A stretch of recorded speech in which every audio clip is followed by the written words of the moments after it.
الحمد لله رب العالمين والعاقبة للمتقين الصلاة والسلام عليك يا رسول الله وعلى آلك وأصحابك يا حبيب الله۔ قرآن پاک میں اور احادیث میں بہت سے مقامات پر اللہ تعالیٰ نے یہ حکم نامہ جاری فرمایا ہے کہ جو میرے بندے ہیں وہ مجھ پر ہی بھروسہ کریں۔ کہ اللہ تعالیٰ یہ چاہتا ہے کہ میرے بندے مکمل طور پر مجھ پر بھروسہ کریں، اور اس میں بندوں کی ہی بھلائی ہے۔ چنانچہ قرآن پاک میں ارشاد فرماتا ہے وَمَن يَتَوَكَّلْ عَلَى اللَّهِ فَهُوَ حَسْبُهُ، بے شک جو اللہ تعالیٰ پر بھروسہ کرتے ہیں اللہ تعالیٰ ان کو کافی ہوتا ہے۔ دوسرے مقام پر ارشاد فرماتا ہے أَلَيْسَ اللَّهُ بِكَافٍ عَبْدَهُ، کیا بندے کو اللہ تعالیٰ کافی نہیں ہے؟ سورہ مزمل میں ارشاد فرماتا ہے رب المشرق والمغرب لا الہ الا هو فاتخذہ وکیلا، مشرق اور مغرب کا رب اللہ تعالیٰ ہے، اس کے سوا کوئی معبود نہیں ہے۔ فاتخذہ وکیلا، تو فرماتا ہے جو مشرق اور مغرب کا رب ہے تو اسے ہی اپنا کارساز بنا لے، وہی تیرے لیے کافی ہوگا۔ یہ جو ہمیں بتایا گیا ہے کہ اللہ تعالیٰ پر بندہ توکل کرے، اس کا معنی کیا ہے؟ کیا بندہ ہاتھ پر ہاتھ رکھ کر بیٹھا رہے، رزق تلاش نہ کرے، نوکری نہ کرے، کاروبار نہ کرے؟ اس توکل کا مطلب ہرگز یہ نہیں ہے۔ اس کو سارے کام کرنے ہیں لیکن بھروسہ اللہ پر رکھنا ہے۔ بیمار ہو جائے تو دوائی لینی ہے لیکن بھروسہ دوائی پر کرنا، بھروسہ اللہ پر کرنا ہے۔ اللہ چاہے گا تو دوا شفا دے گی ورنہ نہیں دے گی۔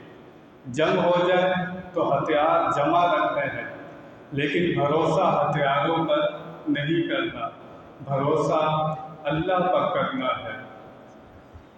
تو توکل کا مطلب ہرگز یہ نہیں ہے کہ بندہ ہاتھ پر ہاتھ رکھ کر بیٹھ جائے۔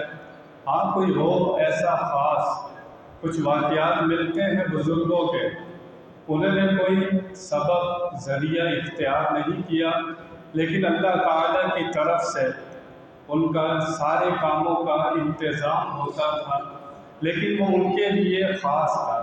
کوئی ہو ایسا بندہ واقعی جس کا بھروسہ اتنا ہو اللہ تعالیٰ پر تو اس کا انتظام بھی اللہ کرتا ہے۔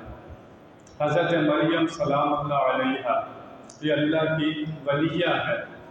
حضرت زکریا علیہ السلام ان کے لیے کھانا لایا کرتے تھے۔ ایک دن لانے میں دیر ہو گئی تو کیا دیکھتے ہیں کہ جب آئے تو بالموسم کے پھل رکھے ہیں، اللہ تعالیٰ کی طرف سے آئے تھے۔ کس کی طرف سے؟ وہ لانے میں دیر ہو گئی تو اللہ تعالیٰ کی طرف سے آئے تھے۔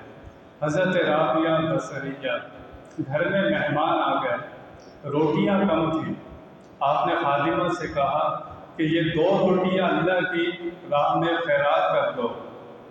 مہمان زیادہ تھے، روٹیاں زیادہ چاہیے تھیں۔ تھوڑی دیر میں دستک ہوتی ہے، ایک شخص آیا، اس کے ہاتھ میں سالن بھی تھا، روٹیاں بھی تھیں، روٹیاں تھیں 6۔ آپ نے کہا یہ میرے لیے نہیں ہے۔ پھر دوسری مرتبہ دروازہ دستک ہوئی، پھر وہ روٹیاں لانے والا 10 روٹیاں تھیں، آپ نے فرمایا یہ بھی میرے لیے نہیں ہے۔ اس کا وعدہ ہے ایک کا ساتھ دے گا۔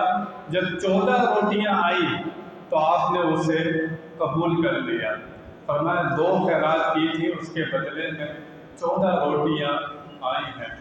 تو جو اللہ پر کامل بھروسہ کرتا ہے ایسا نہیں ہے کہ بندہ تدبیر نہ کرے، تدبیر کرنی ہے، سبب کرنا ہے، سب چیزیں کرنی ہے، لیکن بھروسہ اللہ پر رکھنا ہے۔ حدیث شریف کا مفہوم ہے، نبی پاک فرماتے ہیں کہ جس طرح اللہ پر بھروسہ کرنے کا، توکل کرنے کا حق ہے، اگر بندہ اس طرح کرے تو جس طرح وہ جانوروں اور پرندوں کو رزق پہنچاتا ہے، اسی طرح وہ بندوں کو بھی پہنچائے۔ یہ پرندے صبح گھونسلوں سے نکلتے ہیں، کہاں جانا ہے، کہاں رزق ملے گا، لیکن اللہ تعالیٰ ان کا انتظام کرتا ہے کہ شام تک یہ اپنا پیٹ بھر کر واپس لوٹتے ہیں۔ تو اگر ایک پرندہ ہے، ہنس پرندہ، وہ سچے موتی کھاتا ہے، یہ تولا لینے جائے نا تو ہزاروں روپے تولا ملتے ہیں، لیکن اللہ تعالیٰ اس کے سچے موتی بھی اس کو کھلاتا ہے شام تک۔ کوئی انسان اس طرح کر سکتا؟ یہ اللہ ہی جو اپنی مخلوق کو کھلا رہا ہے۔ ایک حدیث شریف میں آتا ہے، نبی پاک صلی اللہ علیہ وسلم کو امتیں دکھائی گئی۔ نبی تھے، ان کے ساتھ امتیں تھیں، کسی کے ساتھ 4 آدمی، کسی کے ساتھ 8 آدمی، کسی نبی کے ساتھ کوئی نہیں تھا۔ تو نبی پاک کو ایک امت دکھائی گئی جس کے ساتھ بہت سارے لوگ تھے۔ نبی پاک نے پوچھا یہ کس کی امت ہے؟ فرمایا یہ موسیٰ علیہ السلام کی امت ہے۔ نبی پاک نے فرمایا میری امت؟ فرمایا افق کی طرف دیکھیں، کنارے کی طرف دیکھیں۔ کہتے ہیں میں نے کنارے کی طرف دیکھا تو بہت سارے لوگ تھے میری امت کے۔ فرمایا دوسرے کنارے کی طرف دیکھیں۔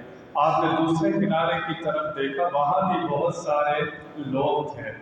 نبی پاک ممبر سے اترے اور گھر تشریف لے گئے۔ صحابہ آپس میں باتیں کرنے لگے، یہ جو بہت سارے لوگ تھے جنت میں جانے والے، یہ کون لوگ ہوں گے؟ نبی پاک نے فرمایا ان میں 70,000 افراد ایسے ہیں جو بلا حساب اور عذاب کے جنت میں جائیں گے۔ صحابہ کہنے لگے کہ یہ ہو سکتا ہے ہمارے لیے فرمایا ہو یا ایمان والوں کے لیے فرمایا ہو۔ اتنے میں نبی پاک صلی اللہ علیہ وسلم واپس تشریف لائے، آپ نے فرمایا کس بات میں گفتگو کر رہے ہو؟ صحابہ نے عرض کی یا رسول اللہ، آپ نے جو فرمایا 70,000 افراد جنت میں بلا حساب و کتاب داخل ہوں گے، وہ کون لوگ ہوں گے؟ آپ نے فرمایا یہ وہ لوگ ہوں گے جو کفریہ کلمات پر نہ جادو کرتے ہوں گے نہ کرواتے ہوں گے۔ جادو کرنے والے، جادو کروانے والے اگر یہ سچی توبہ نہ کرے تو یہ جنت میں داخل نہیں ہو سکتے۔ دوسرا فال نکالنے والے، ہاتھ کی لکیریں دیکھنے والے، قسمت کا حال معلوم کرنے والے، یہ بھی سچی توبہ نہ کریں تو ان کی بھی بخشش نہیں ہوتی۔ فرمایا نبی پاک نے تیسرے لوگ وہ ہوں گے جو بلا حساب و کتاب جنت میں داخل ہوں گے۔ فرمایا وہ اللہ تعالیٰ پر بھروسہ کرنے والے ہوں گے۔ جو بلا حساب و کتاب جنت میں داخل ہوں گے، فرمایا یہ اللہ تعالیٰ پر بھروسہ کرتے ہوں گے۔ یہ مشکل کام ہے، آسان کام نہیں ہے، لیکن بندہ اگر وَأُفَوِّضُ أَمْرِي إِلَى اللَّهِ اپنے کاموں کو اللہ کے سپرد کر دے تو بڑی سے بڑی ٹینشن، بڑی سے بڑی مصیبت بھی اس سے ہلکی لگنے لگ جاتی ہے جب وہ اللہ پر بھروسہ کرنے لگ جاتا ہے۔ وہ اللہ یہ بندوں سے چاہتا ہے، لیکن لوگ دنیا والوں پر بھروسہ کرتے ہیں، لیکن دنیا والے کب تک کام آئیں گے؟ جب تک آپ کا ان سے مطلب ہے یا ان کا ان سے مطلب ہے، جب تک ہی کام آتے ہیں۔ مطلب نکل گیا تو تو کون اور میں کون؟ لیکن اللہ تعالیٰ وَمَن يَتَوَكَّلْ عَلَى اللَّهِ فَهُوَ حَسْبُهُ، جو بندہ اس پر بھروسہ کر لیتا ہے تو پھر وہ کبھی بھی اپنے بندے کا ہاتھ چھوڑتا نہیں ہے۔